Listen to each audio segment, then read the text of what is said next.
Alamgir take media চ্যানেলে সবাইকে স্বাগত। সম্মানিত শিক্ষকবৃন্দ, অনারেবল ভিউয়ার্স, আজকে যে বিষয়টির উপর এই ভিডিওটি সাজানো হয়েছে সেটি হচ্ছে ইন্ডাকশন ট্রেনিং। ইন্ডাকশন ট্রেনিং কি, ইন্ডাকশন ট্রেনিং কখন হয়, ইন্ডাকশন ট্রেনিং কোথায় হয়, ইন্ডাকশন ট্রেনিং কত দিনের, বা এই ট্রেনিং থেকে আপনারা কি জানতে পারবেন এবং এই ট্রেনিং এ কি কোনো ভাতা পাওয়া যাবে। তো এই সমস্ত প্রশ্নের বিস্তারিত থাকছে এই ভিডিওতে। আপনারা যারা নতুন শিক্ষক হিসাবে যোগদান করতে যাচ্ছেন, আপনাদের সবাইকে এই ট্রেনিংটা করানো হবে। তবে বাংলাদেশের সব জায়গায় যে একসাথে এই ট্রেনিংটা হবে এমনটা নয়, এক এক জেলায় এক এক সময় এই ট্রেনিংটা হবে। তবে চেষ্টা করা হবে আপনাদের যোগদানের পরেই এই ট্রেনিংটা করানোর জন্য। এই ট্রেনিংটা করানোর উদ্দেশ্য হচ্ছে, যেহেতু এই সেক্টরে আপনারা একেবারেই নতুন, অর্থাৎ প্রাথমিক সেক্টরে আপনারা সদ্য যোগদান করে মাত্র নতুন একজন শিক্ষক হিসেবে বিদ্যালয়ে যোগদান সম্পূর্ণ করেছেন।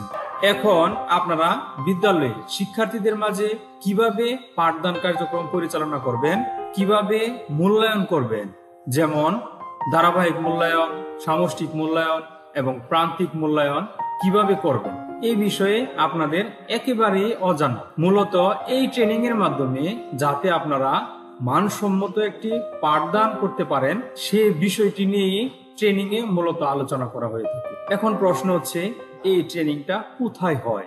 মূলত এই ট্রেনিংটা হয় জেলা প্রাথমিক শিক্ষা অফিসে, কিন্তু কিছু কিছু জেলার উপজেলাতেও এই ট্রেনিংটা হয়েছে বা হয়ে থাকে। আবার করোনাকালীন 2018 সালের সার্কুলার অনুযায়ী 2020 সালে যে সকল শিক্ষকরা নিয়োগ পেয়েছেন, তারা অনলাইনের মাধ্যমে ঘরে বসে এই ট্রেনিংটা করেছেন। অর্থাৎ গুগল মিটের মাধ্যমে এই ট্রেনিংটা ঘরে বসে ওই সকল সম্মানিত শিক্ষকদেরকে করানো হয়েছে। যেহেতু এখন আর ওই ধরনের কোনো পরিস্থিতি নেই, তাই এখন এই ট্রেনিংটা পরিচালিত হবে সরাসরি বা সশরীরে।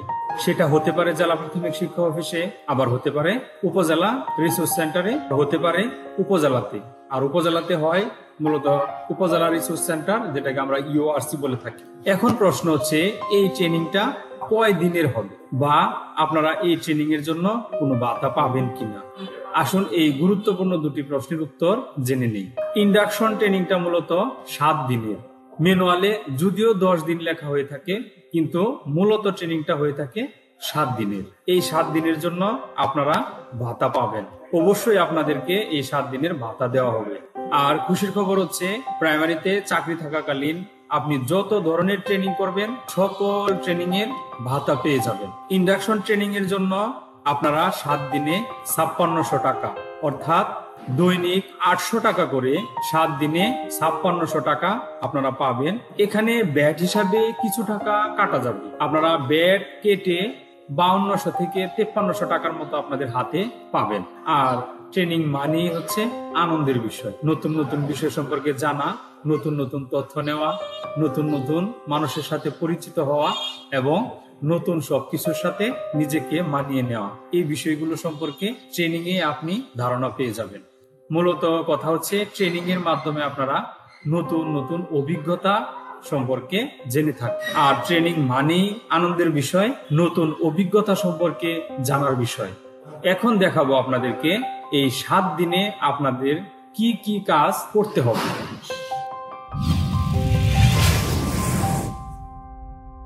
আপনারা 7 দিনে কি কি বিষয় সম্পর্কে জানবেন এবং কি বিষয় সম্পর্কে ধারণা লাভ করবেন, তার আগে আপনাদেরকে একটু ম্যানুয়ালটার সাথে পরিচয় করিয়ে দিতে চাই। দেখুন, নতুন নিয়োগপ্রাপ্ত বা নবনিয়োগপ্রাপ্ত শিক্ষকদের প্রারম্ভিক প্রশিক্ষণ মূল্যায়ন। দেখুন, নবনিয়োগপ্রাপ্ত শিক্ষকদের প্রারম্ভিক প্রশিক্ষণ ম্যানুয়াল। তো এই ম্যানুয়ালটি কিভাবে পাবেন আমি সেটিও বলে দিচ্ছি। আমার ভিডিওর ডেসক্রিপশনে আমি এই ম্যানুয়ালের লিংক দিয়ে দিব, আপনারা সেখান থেকে এটি ডাউনলোড করে নিতে পারবেন। আপনারা ভিডিওর ডেসক্রিপশনে দেওয়া লিংক থেকে এই ম্যানুয়ালটি ডাউনলোড করে বিস্তারিত জেনে নেবেন।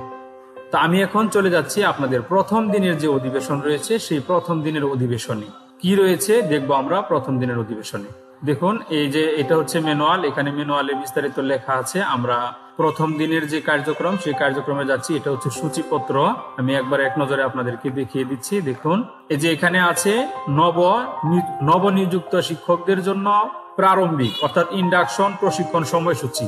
দেখুন প্রথম দিনের অধিবেশন শুরু হবে সকাল 9টায়। আর প্রথম অধিবেশনে থাকবে হচ্ছে প্রশিক্ষণ পরিচিতি, প্রাক মূল্যায়ন। প্রশিক্ষণ পরিচিতি পর্বটা হচ্ছে অসাধারণ এবং চমৎকার একটি পরিচিতি সেশন আপনারা পাবেন সেখানে। সেটা হতে পারে বল হাতে নিয়ে একজন আরেকজনের হাতে ছুড়ে দিবেন, ছুড়ে দিয়ে নিজের পরিচয় বলবেন এবং নিজে একটা অ্যাক্টিভিটিস করে দেখাবেন সবাইকে। এরকম ভাবে দেখবেন অনেক ভালো লাগবে আপনাদের। এটা 9টা থেকে 10টা 30 মিনিট পর্যন্ত এই সময়টুকুর মধ্যে প্রথম অধিবেশন চলবে। তারপরে হচ্ছে চা বিরতি, এখানে চা বিরতি পাবেন। চা বিরতির যে সময় এটা রয়েছে। এবার দ্বিতীয় অধিবেশনে পাবেন প্রাথমিক শিক্ষার পরিচিতি, সাংবিধানিক অঙ্গীকার, প্রাথমিক শিক্ষার প্রশাসনিক কাঠামো। এই বিষয়গুলো সম্পর্কে আপনারা দ্বিতীয় অধিবেশনে জানবেন। তৃতীয় অধিবেশনে কি রয়েছে দেখুন। তৃতীয় অধিবেশনে যে প্রাথমিক শিক্ষা সংশ্লিষ্ট প্রতিষ্ঠান পিটিআই ইউআরসি, এই সম্পর্কে আপনাদেরকে ধারণা দেওয়া হবে। প্রাথমিক শিক্ষা ব্যবস্থাপনার উল্লেখযোগ্য কমিটি সমূহ, ঠিক আছে। প্রাথমিক বিদ্যালয়তে আপনারা জানেন, ইতিমধ্যে আপনারা হয়তোবা জেনেছেন যে প্রাথমিক বিদ্যালয়ে কমিটি করা আছে। কমিটি হচ্ছে একটা এসএনসি কমিটি আর এটা হচ্ছে পিটিআই কমিটি, ঠিক আছে। এই দুটি কমিটি সম্পর্কে আপনারা সেখান থেকে ধারণা পেয়ে যাবেন। তারপরে হবে মধ্যাহ্ন বিরতি হচ্ছে 1 ঘন্টা, 1টা থেকে 2টা পর্যন্ত। এরপরে দেখুন চতুর্থ অধিবেশনের কার্যক্রম শুরু হবে প্রাক প্রাথমিক শিক্ষা, একীভূত শিক্ষা। প্রাক প্রাথমিক শিক্ষা কি এবং একীভূত শিক্ষা কি, এই নিয়ে আপনাদেরকে বিস্তারিত ধারণা দেওয়া হবে। দেখুন পঞ্চম অধিবেশন শিক্ষাক্রম কি, প্রাথমিক শিক্ষার লক্ষ্য উদ্দেশ্য কি, যে বিষয়গুলো আমাদেরকে না জানলেই নয়, এই বিষয়গুলো অবশ্যই আমাদেরকে জানতে হবে। তো তার আগে যদি আপনি ধারণা নিতে চান প্রাথমিক শিক্ষা কি, প্রাথমিক শিক্ষার লক্ষ্য উদ্দেশ্য কি, আমার এই চ্যানেলে এই সম্পর্কিত ভিডিও রয়েছে। আপনারা চ্যানেলটা ঘুরে এখান থেকে ভিডিওগুলো দেখে নিতে পারেন। তারপরে দেখুন ষষ্ঠ অধিবেশন প্রাথমিক শিক্ষার প্রারম্ভিক যোগ্যতা, বিষয়ভিত্তিক প্রান্তিক যোগ্যতা, এই সম্পর্কে আপনাদেরকে ধারণা দেওয়া হবে। এবার দেখুন দ্বিতীয় দিন, প্রথম দিনের কার্যক্রম শেষ, এবার দ্বিতীয় দিনের কার্যক্রমে চলে যাবে। দ্বিতীয় দিনের প্রথম অধিবেশন দেখুন। দ্বিতীয় দিনের প্রথম অধিবেশন শ্রেণীভিত্তিক ও বিষয়ভিত্তিক অর্জন উপযোগী যোগ্যতা, এই নিয়ে আলোচনা করা হবে। আবশ্যকীয় শিক্ষণক্রম, বিস্তৃত পাঠ্যসূচি, ঠিক আছে। দেখুন দ্বিতীয় অধিবেশন পাঠ্যপুস্তকে বিষয় বস্তু উপস্থাপনায় শিক্ষাক্রমের প্রতিফলন, ঠিক আছে, এই সম্পর্কিত আলোচনা থাকবে। তারপরে চা বিরতি থাকবে। দ্বিতীয় অধিবেশনে শিক্ষণ শেখানোর সামগ্রী, শিক্ষক সংস্করণ, শিক্ষক নির্দেশিকা, শিক্ষক সহায়িকা, প্রশ্ন পুস্তিকা ও বার্ষিক পাঠ পরিকল্পনা ও ক্লাস রুটিন নিয়ে তৃতীয় অধিবেশনে আলোচনা হবে। চতুর্থ অধিবেশন সম্পূরক পঠন সামগ্রীর ব্যবহার ও গুরুত্ব, এই নিয়ে থাকবে চতুর্থ অধিবেশনে আলোচনা। তারপরে মধ্যাহ্ন বিরতি থাকবে 1 ঘন্টার। পঞ্চম অধিবেশন শুরু হবে মধ্যাহ্ন বিরতির পরে। এখানে আলোচনা হবে শিক্ষণ শেখানোর পদ্ধতি, শিশুদের শিক্ষণের ধরন ও তদনুযায়ী কৌশল প্রয়োগ, শ্রেণীকক্ষ কৌশল, ঠিক আছে, ইত্যাদি বিষয় সম্পর্কে এই পঞ্চম অধিবেশনে ধারণা পাবেন। তারপরে চা বিরতিতে চলে যাবে। চা বিরতির পরে আবার শুরু হবে ষষ্ঠ অধিবেশনে দেখুন বাংলা বিষয়ে শিক্ষণ শেখানো কার্যক্রম। এখানে বাংলা বিষয়ে আপনি কিভাবে পাঠ দিবেন, কিভাবে পাঠ উপস্থাপন করবেন, পাঠ্যিকা তৈরি করবেন, এই সম্পর্কিত বিষয় সম্পর্কে আপনাকে ধারণা দেওয়া হবে। আপনি এখান থেকে বিস্তারিত ধারণা পেয়ে যাবেন। দেখুন তৃতীয় দিন, এই তৃতীয় দিন আলোচনার আগে আপনাদেরকে একটা কথা বলে রাখি। আপনাদের প্রথম দিন যে অধিবেশন শুরু হবে সেই অধিবেশনের প্রথমেই আপনাদের পরিচয় পর্বের পরেই শুরু হয়ে যাবে একটি প্রাক মূল্যায়ন। আপনি প্রাক মূল্যায়নে কিছু প্রশ্ন থাকবে, সেখানে আপনাকে প্রশ্নটা দেওয়া হবে। ওই প্রশ্নের মধ্যে আপনাকে উত্তরগুলো লিখে দিতে হবে। সেখানে 20টা প্রশ্ন থাকতে পারে, 15টা প্রশ্ন থাকতে পারে, যতটা প্রশ্নই থাকুক আপনাকে সেইখানকার প্রশ্নগুলোর উত্তর আপনারা দিবেন। তো এখানে ফাঁস ফেলের কোনো ব্যাপার নাই, আপনারা নিশ্চিন্তায় পরীক্ষা দিবেন, কোনো সমস্যা নেই। যা পারেন তা দিবেন, তবে লেখার চেষ্টা করবেন। যদি কিছু নাও পারেন তাও সমস্যা নেই। কিন্তু এই প্রাক মূল্যায়নের যে প্রশ্নটা আছে, এই প্রশ্নটা দিয়ে কিন্তু আপনাদের ট্রেনিং এর শেষে আবার কিন্তু এই প্রশ্নটা দিয়ে আপনাদের আবার মূল্যায়ন নেওয়া হবে। এখন কথা হচ্ছে এই প্রশ্নটা দিয়ে আপনাদেরকে কেন আবার মূল্যায়ন নেওয়া হবে? এই প্রশ্নটা দিয়ে মূল্যায়ন নেওয়ার উদ্দেশ্য হচ্ছে আপনি প্রাক মূল্যায়নে কত পেয়েছেন, প্রাক মূল্যায়নে আপনি কতটুকু শিখেছেন, আর ট্রেনিং করার পরে আপনি কতটুকু শিখেছেন সেটুকু যাচাই করার জন্যই এই প্রাক মূল্যায়নের প্রশ্ন দিয়ে আপনার ট্রেনিং শেষে আবার আপনাকে একটি মূল্যায়ন নেওয়া। আশা করছি ট্রেনিং শেষে যে মূল্যায়নটা করা হবে সেই মূল্যায়নে আপনারা অবশ্যই ভালো করবেন। এখন চলে আসি তৃতীয় দিনের কার্যক্রমে। তৃতীয় দিনের কার্যক্রমের প্রথম অধিবেশন গণিত বিষয়ে শিক্ষণ শেখানো কার্যক্রম। প্রথম অধিবেশনে গণিত বিষয়ে শিক্ষণ শেখানো কার্যক্রম দিয়ে শুরু হবে। দ্বিতীয় অধিবেশনে চলে যাবে ইংরেজি বিষয়ে শিক্ষণ শেখানো কার্যক্রম নিয়ে। তারপরে চা বিরতি রয়েছে। তৃতীয় অধিবেশন রয়েছে পরিবেশ পরিচিতি সমাজ বিষয়ে শিক্ষণ শেখানো কার্যক্রম। পরিবেশ পরিচিতিটা আবার কি? এটা হচ্ছে একটা সমন্বিত সাবজেক্ট, সমন্বিত বিষয়। এটা হচ্ছে প্রথম এবং দ্বিতীয় শ্রেণীতে পরিবেশ পরিচিতি বিষয়টা রয়েছে। আমরা জানি প্রথম এবং দ্বিতীয় শ্রেণীতে বাংলা, ইংরেজি আর গণিত এই 3টি বই। আসলে কিন্তু না, এখানে পরিবেশ পরিচিতি সমাজ নামে একটি বিষয় এখানে রয়েছে। সেই বিষয়টা সম্পর্কে আপনারা সেখান থেকে ধারণা পেয়ে যাবেন। এবার আসুন চতুর্থ দিনের অধিবেশনে।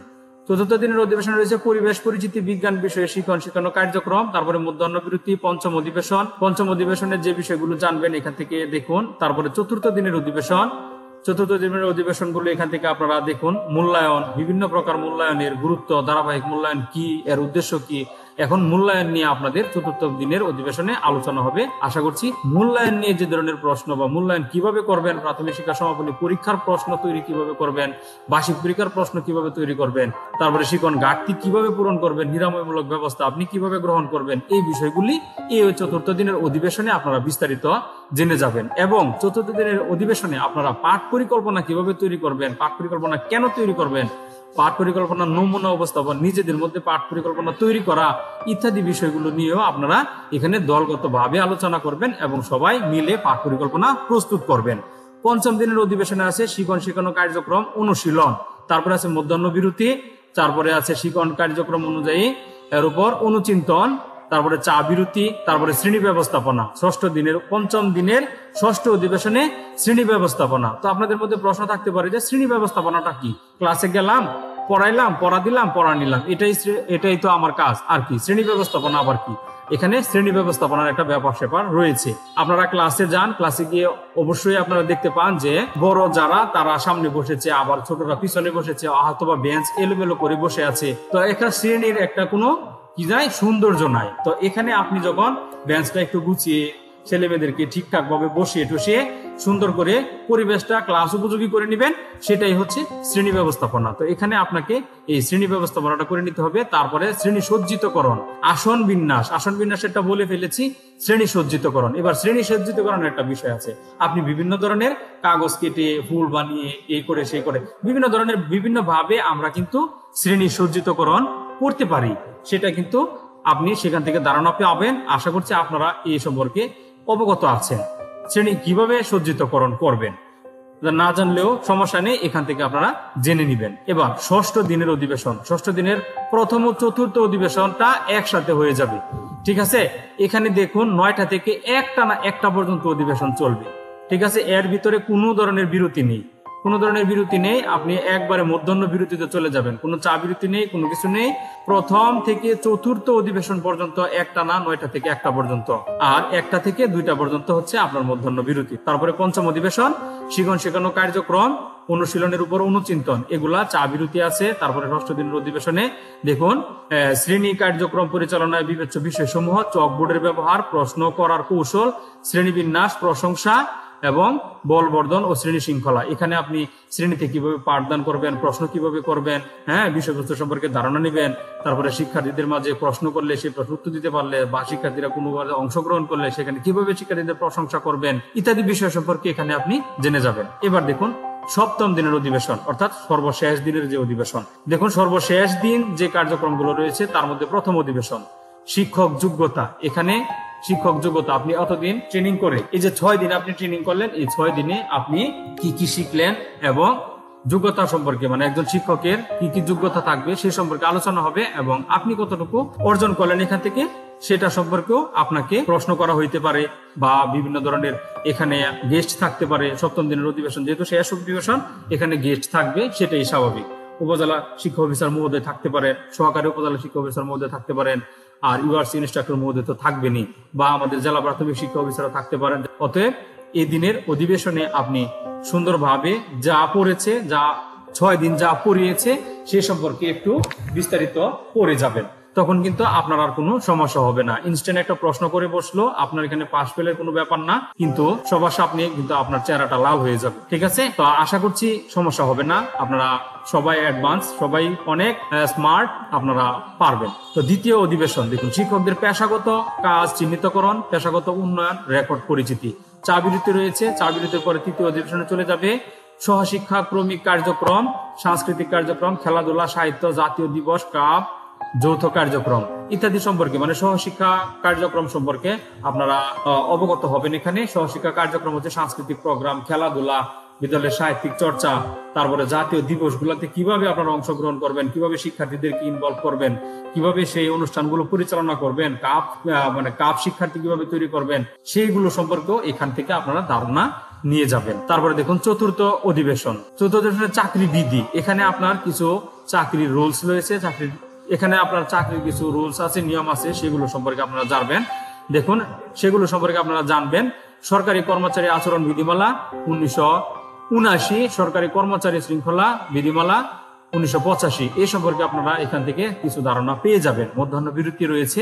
তারপরে পঞ্চম দিনের অধিবেশন, গণকর্মচারী শৃঙ্খলা, নিয়মিত উপস্থিতি অধ্যাদেশ 1982, ছুটি বিধি, শিক্ষকতা পেশার আচরণ। ঠিক আছে, শিক্ষকতা পেশায় একজন শিক্ষকের আচরণ কিরকম হবে, আপনি ছুটি কিভাবে নেবেন, ঠিক আছে, এই সম্পর্কে বিস্তারিত ধারণা এখান থেকে আপনারা পেয়ে যাবেন। তারপর চা বিরতি রয়েছে।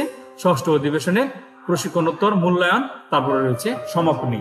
তারপর মূল্যায়ন, ওই যে বললাম ভিডিওর মাঝে যে বললাম যে প্রাক মূল্যায়ন, ঠিক আছে, যে প্রাক মূল্যায়নের প্রশ্নটা ছিল, সেই প্রাক মূল্যায়নের প্রশ্নটা থেকে আপনারা কিভাবে শেষের দিন মূল্যায়নটা সম্পন্ন করবেন এবং শেষের দিনের মূল্যায়নে আপনি কতটুকু নিজেকে উন্নত করতে পারলেন, সেটাই হচ্ছে এই সমাপনী দিনের মূল্যায়নের মূল বিষয়। এখন আমরা সেই প্রশ্নটা দেখব। প্রাক মূল্যায়নের যে প্রশ্নটা রয়েছে সেই প্রশ্নটা কেমন হবে এবং সেই প্রশ্নে কি কি প্রশ্ন থাকতে পারে। এই হচ্ছে প্রাক মূল্যায়নের প্রশ্ন। দেখুন, প্রাক প্রশিক্ষণ বা প্রশিক্ষণোত্তর মূল্যায়ন পত্র। ঠিক আছে, সময় হচ্ছে 15 মিনিট। 15 মিনিটে পূর্ণমান 10। এখানে যখন অংশগ্রহণকারীর নাম লিখবেন, আপনার রেজিস্ট্রেশন নম্বর, আপনি সে প্রথম দিন ট্রেনিং সেশনে অংশগ্রহণ করার পরই আপনাকে একটি রেজিস্ট্রেশন করতে হবে। সেখানে একটি রেজিস্ট্রেশন নাম্বার থাকবে। আপনি যত নাম্বারে নাম লিখেছেন সেটা হচ্ছে আপনার রেজিস্ট্রেশন নাম্বার। এখানে আপনার নাম লিখবেন, রেজিস্ট্রেশন নাম্বার দিবেন, তারপর আপনি এখানে প্রশ্ন করা হবে। দেখুন 1 নম্বরে রয়েছে প্রাথমিক শিক্ষার লক্ষ্য লিখুন। প্রাথমিক শিক্ষার যে লক্ষ্যটি রয়েছে সেই লক্ষ্যটি এখানে লিখবেন। আপনার প্রাক মূল্যায়নের সব আপনার জানা নাও থাকতে পারে, সেই ক্ষেত্রে আপনি এখানে যদি না পারেন তাহলে না লিখবেন, আপনি যা পারেন আপনি তা লিখবেন। তারপরে 2 নম্বরে রয়েছে প্রাথমিক শিক্ষা স্তরের জন্য নির্ধারিত প্রান্তিক যোগ্যতা কয়টি, যদি জানা থাকে লিখবেন, না জানা থাকলে না লিখবেন। তারপরে দেখুন 3 নম্বরে প্রাথমিক শিক্ষা স্তরের মোট কয়টি বিষয় পড়ানো হয়। 4 নম্বরে রয়েছে শিক্ষক সংস্করণ কাদের জন্য। 5 নম্বরে রয়েছে বাংলা বিষয়ের দক্ষতা কয়টি ও কি কি। তারপরে আইপিটি বলতে কি বুঝো। 7 নম্বর রয়েছে 2টি মূল্যায়ন কৌশল উল্লেখ করুন। 8 নম্বরে রয়েছে গণিত বিষয় শেখানোর কার্যক্রম পরিচালনার পর্যায় কয়টি ও কি কি। 9 নম্বর রয়েছে শিক্ষকদের পেশাগত উন্নয়নের জন্য 2টি কাজ চিহ্নিত করুন। 10 নম্বর রয়েছে সহ শিক্ষাক্রমিক কার্যক্রম একটি উদ্দেশ্য উল্লেখ করুন। তো এই হচ্ছে আপনার 10টি প্রশ্ন। ঠিক আছে, প্রাক মূল্যায়নের যে 10টি প্রশ্ন, এই 10টি প্রশ্ন দিয়ে আপনাকে আবার 7 দিনের ট্রেনিং শেষে যে মূল্যায়ন হবে, এই মূল্যায়নে কিন্তু আপনার এই প্রশ্নটাই থাকবে। এই প্রশ্ন থেকে আপনারা আবার মূল্যায়ন পরীক্ষা দিবেন। আশা করছি ইন্ডাকশন ট্রেনিং নিয়ে আপনার প্রাথমিক যে ধারণাটা, সেই ধারণাটা আপনারা এখান থেকে পেয়ে থাকবেন। এখন আপনাদের ট্রেনিংটা যেখানেই হোক, উপজেলায় হোক বা জেলায় হোক বা উপজেলা রিসোর্স সেন্টারে হোক, যেখানেই হোক, আপনাদের ট্রেনিংটা সুন্দর, সুষ্ঠু ও স্বাভাবিকভাবে সম্পন্ন হোক। আপনারা সেখান থেকে সুন্দরভাবে ধারণা নিয়ে আপনারা বিদ্যালয়ে সেই ট্রেনিং থেকে নেওয়া অভিজ্ঞতাগুলো আপনারা বিদ্যালয়ে অ্যাপ্লাই করার চেষ্টা করবেন। আপনাদের জন্য শুভকামনা রইল। আজকের মতো এখানেই শেষ করছি। ভালো থাকবেন, সুস্থ থাকবেন এবং নিরাপদে থাকবেন। চ্যানেলটি সাবস্ক্রাইব করে পাশে থাকা বেল বাটনটি অন করে রাখবেন। পরবর্তী আপডেট ভিডিওগুলো আপনারাও পেয়ে যাবেন।